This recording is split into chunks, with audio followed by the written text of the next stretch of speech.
You are watching Access LaPorte County Channel 97. Coming up next is the June 14th meeting of the Michigan City Police Civil Service Commission. You can find more information for this meeting at www.accesslaportecounty.org.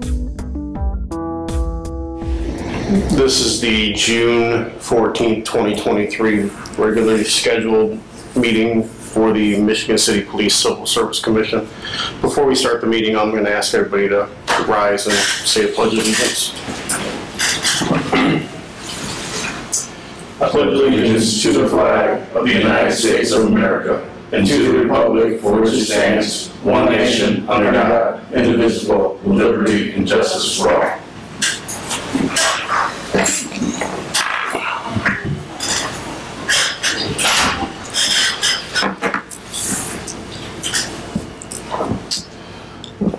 Take a roll call. Commissioner Simmons is in here. Commissioner Cross? Present. Commissioner Mansky is present. So we have a quorum. I'll make a motion to accept the minutes of the last meeting. Second. All in favor? Aye. Aye. Opposed? Passed. Okay. Sorry, I didn't print this out, so. Under old business, we'll go to applicants in process. Lieutenant Westfall, do you have any information on that? I have the information officer report we have currently right now. We have 5, but we're... Okay, we'll get to that in 1 second. As far as us, we have 0 applicants in the polygraph stage.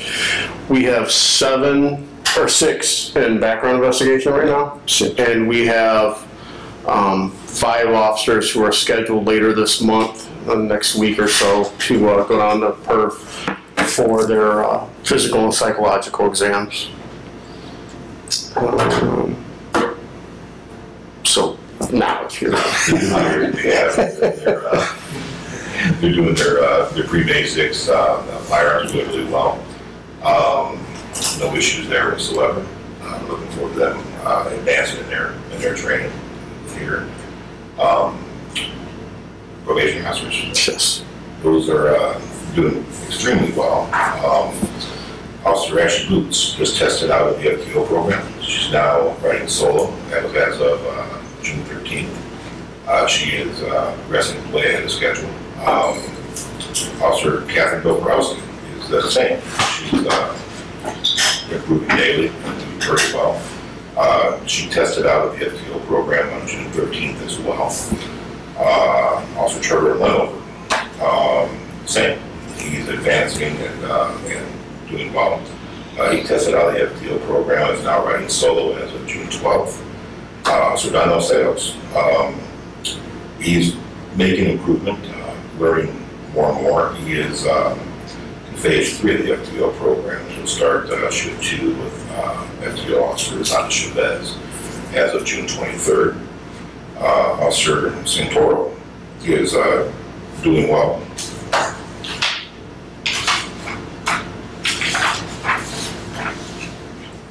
And he's looking to undergo his test out phase for the FTO program at some point this week or the first part of next week. Officer Taylor Tillman is doing excellent. She tested out of the FTO program and now rated as a solo officer as of June 13, 2023. Our lateral transfer, Officer Douglas Abraham, he is way he's where he needs to be, and he tested out of the FTO program as of May 31st, 2023. And he is now back to being a solo unit. Which brings us to Officer Brendan Costigan. He still needs some work.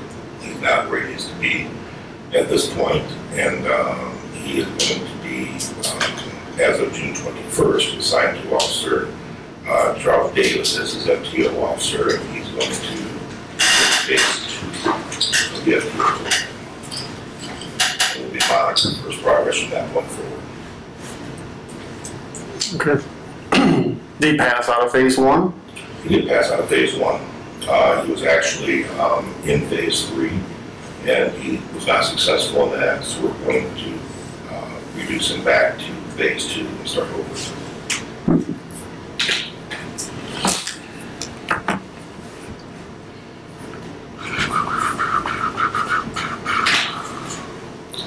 To my knowledge, we don't have any correspondences or claims to be paid. And since Chief Forker is not here this time, I believe the assistant chiefs have some reports and need to pass out some awards. Yeah. Sergeant Hood, you can come up.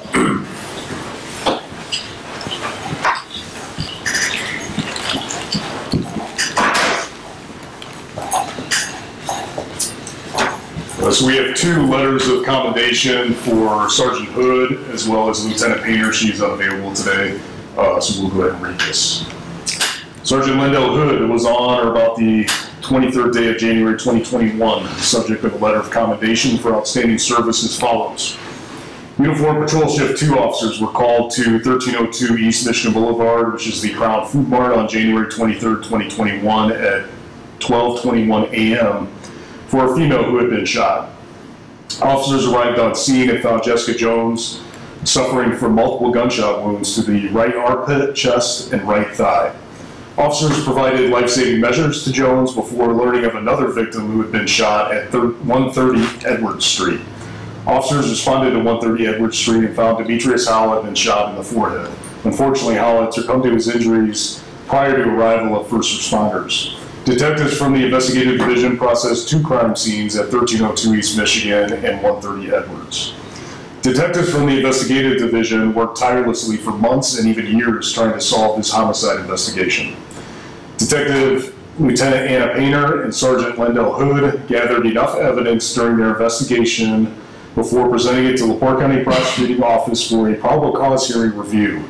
Sergeant Lindell Hood learned LaPorte Superior Court 1 Judge J.D. Oss found probable cause to charge Lamar Friend on April 25th, 2023 with murder for the fatal shooting of Demetrius Howell and attempted murder level 1 felony for the non-fatal shooting of Jessica Jones. Lieutenant Painter and Sergeant Hood also learned during this investigation that Jonathan Day had contacted Friend and requested he execute the shootings of Howell and Jones due to an ongoing conflict. Sergeant Hood presented this as part of his investigation to the LaPorte County Prosecuting Office for a probable cause review. Judge Oss also found probable cause to charge Jonathan Day on May 4th, 2023 with murder of the fatal shooting of Demetrius Howell and attempted murder of the non-fatal shooting of Jessica Jones. Sergeant Lindell Hood, your actions during this event were recognized by the command staff for in keeping with the highest standards of the Michigan City Police Department. It gives us great pleasure to present you with this letter of commendation. Signed by the Chief. Certainly.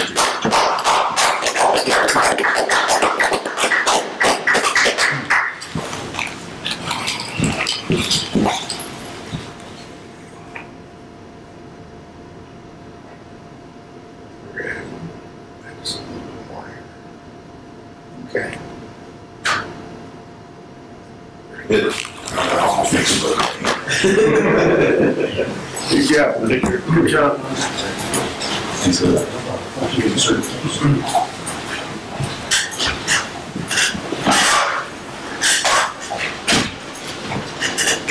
Can I go first? Yeah. I'm probably not prepared to be. It's time for our report also. Today I wanted to start off by introducing our social worker, Jocelyn Colburn. Jocelyn, just want to come up and so the camera can see you. Mug for the camera. Even if you want to sit here and maybe say a couple words, we'll have to sit right here for just a second. Jocelyn was hired with us on, I keep wanting to say June, but it's May 30th. And she's been with us a couple of weeks. She's done some training with other social workers in other departments. She went down to Bloomington PD for a couple of days and then Griffith PD. She has been thrown into the fire, as we would say it around here. She's come in and she's working. We've been in some meetings with some city officials, and we just actually came back in today doing a new downtown initiative where we're working with the street team, Jocelyn, and then a couple of our officers trained to CIT, and on a weekly basis, we're going to start going out and communicating, cataloging the homeless in the area, just kind of not so much forcing them to go places, but try to get them into services and take heed to the services that we do have in this community, to kind of deal with the issue of the homeless downtown and other areas, trying to get them to take the services. So Jocelyn is a new program for us, so she'll be, basically setting the tone of how it's going to go and how it will be in the future. She is able to have her starting off. Thank you to HealthLink. They have a grant that they're providing us to pay Jocelyn with, and Jocelyn is one of 4 other, or a total of 5 social workers in Northwest Indiana where HealthLink is providing funds. Port City also has a social worker, Griffith PD, Valparaiso PD, and Porter County Sheriff's Department. They're all part of a grant that HealthLink has to get social workers in the police departments to get them going. So I don't know if Jocelyn was saying anything. Yeah, I'm just happy to be here. I've learned a lot so far, and yeah, it's been good so far. Jocelyn will be available to be contacted at the police department. Her office is here, and we'll be getting her cards, and you'll see her out and about, and she'll take our place at some of these meetings that we've had to go to. So I'll have a little bit more free time. But yeah, so we're happy to have Jocelyn, and she's here to not only help the community, but also she'll be providing some help to our officers that need some resources or need some guidance to help with their mental state too. So if you all have any questions, No.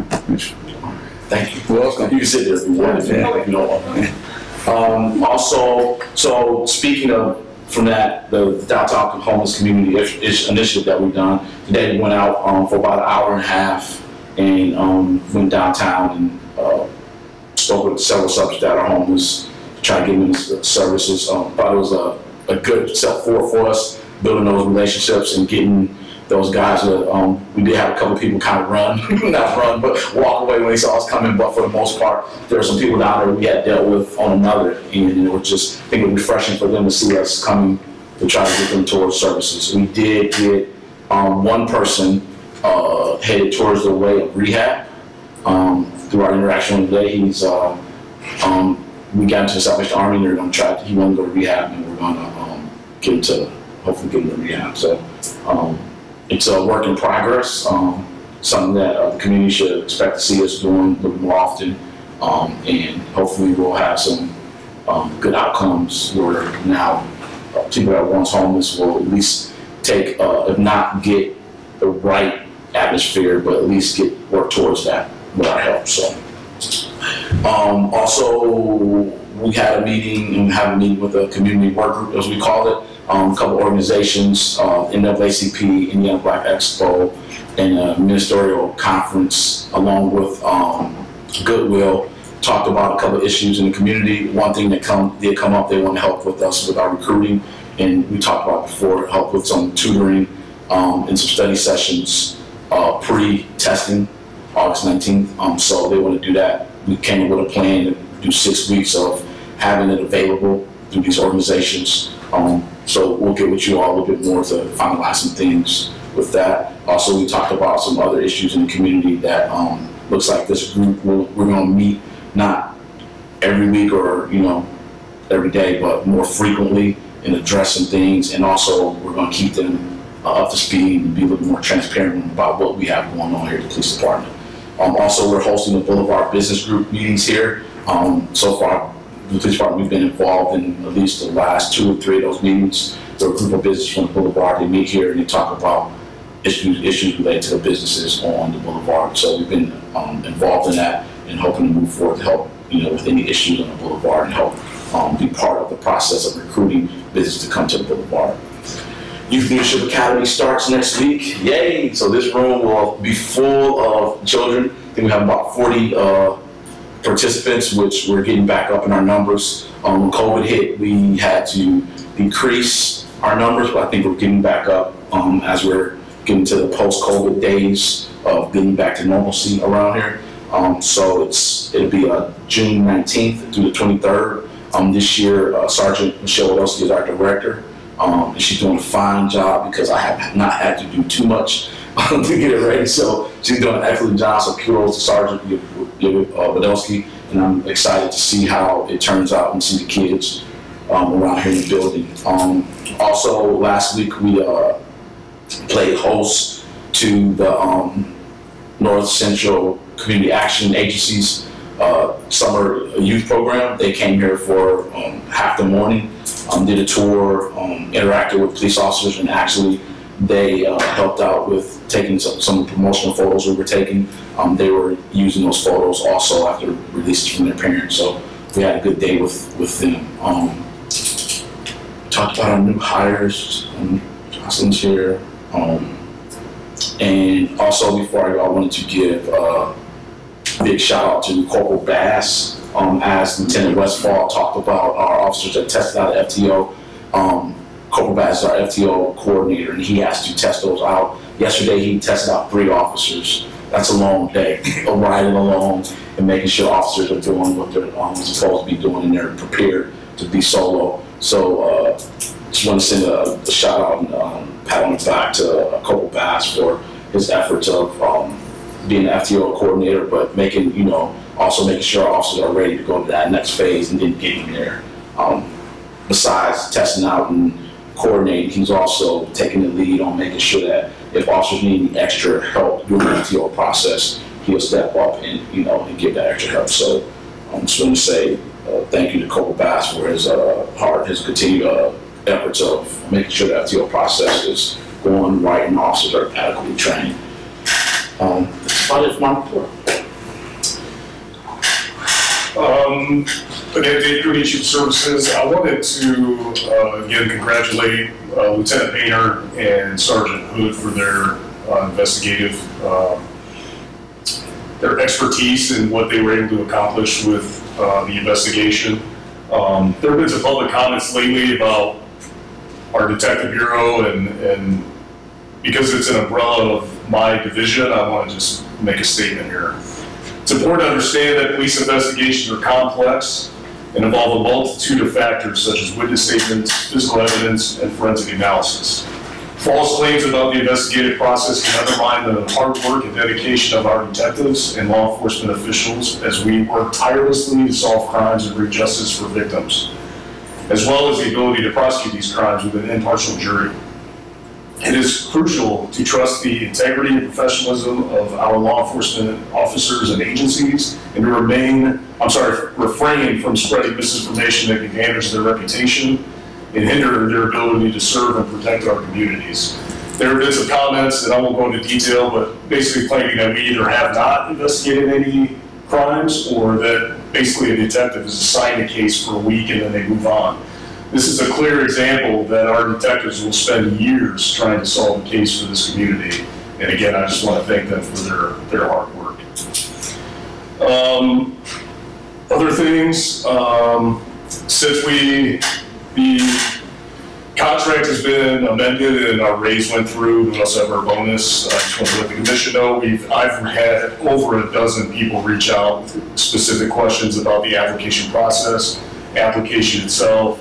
The landing page seems to be working well, putting out the information.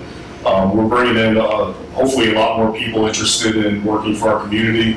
I think there's going to be a good turnout for the August testing, so just keep that in mind for coming up. We have hired a full-time animal control officer, Gabrielle Van Eden. She is going to be taking AC Officer Fletcher's position. She had resigned a couple months ago. So she's working full-time, which has been great for the Animal Control Division as well as the part-time division. The council and the mayor's office agreed to hire a part-time animal control officer, which has been helpful for us because we still have a full kennel. We have 7+ dogs there full-time, and they're helping out when our full-time ACs are not available. That is all I have.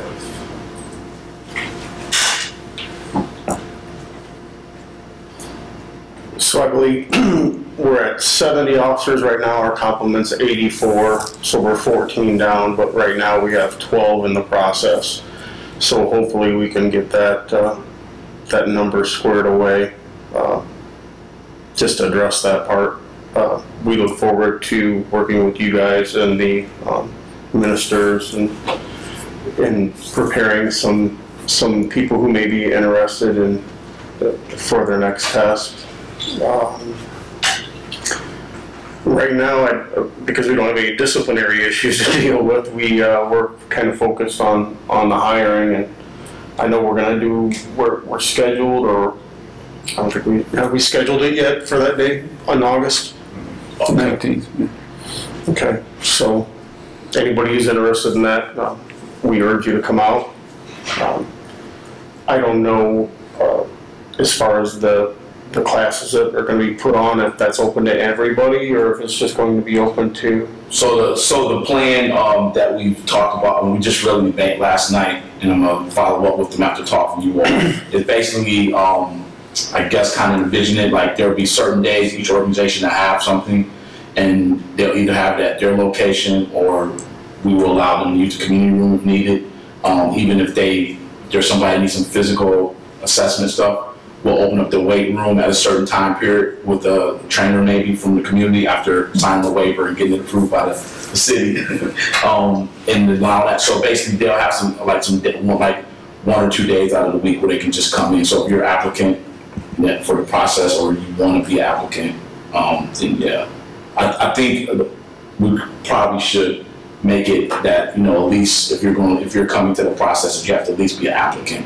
I don't think we just want anybody just doing it and they have no intentions of even applying. So we'll need them to be an applicant or either have interest in applying and get an application to get them in the process of filling it out. Well, I think it'll be helpful just because people I've spoken with who've taken the test more than one time, they walked in the first time and had no idea what they were in for. And some people just aren't good test takers. I know somebody who's graduated from college and didn't do so well on the math portion of it. Not that they don't know the math, it's just they're under time constraints. They're in a setting they're not used to being in, and they're thinking about the next phase, the physical fitness, and it can all be a little overwhelming for someone. So at least to give them an opportunity to prepare. It's not going to be really studying for the test questions more than it is going to be preparing them for what's in store that day, because it's a bit overwhelming. I addressed Chief Cooney's comments about the recent posts in the newspaper, and it's a shame.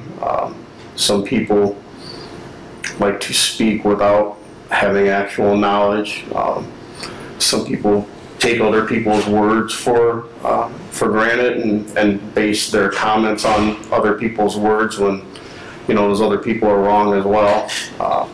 But I congratulate every man and woman who works here, because I know what it's like, and I know they work hard, and everybody takes cases personally.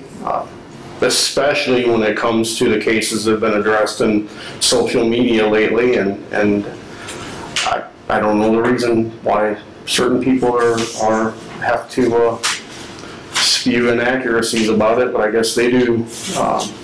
Everybody here works hard, and I commend everybody every day. I see them, I commend them. I know they work hard.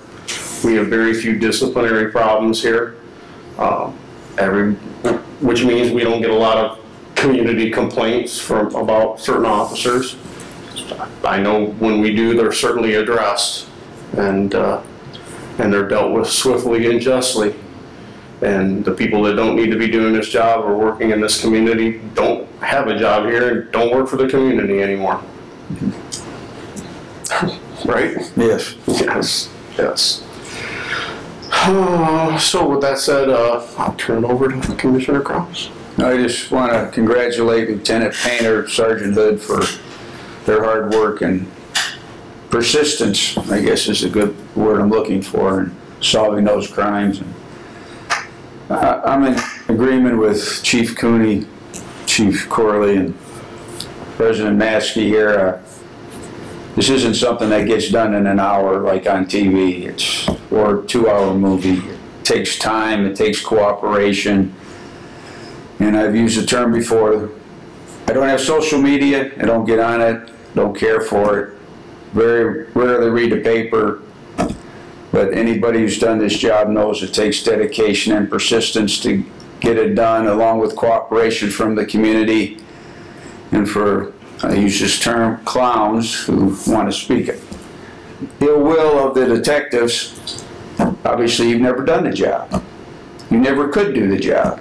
You never will do the job. So those who want to just criticize, maybe a little bit of effort and help will get these cold cases solved. And there's a lot of information out there and people don't want to come forward with it for whatever reason. But look in the mirror before you start talking like you usually do, because most of the time you, whoever you are wrong.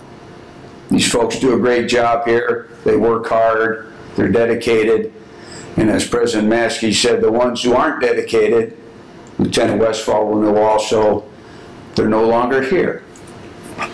And they are gone quickly because the administration, the commission, integrity is what we need. And these folks work hard. I'm done. I'd like to congratulate you too. Welcome. Thank you.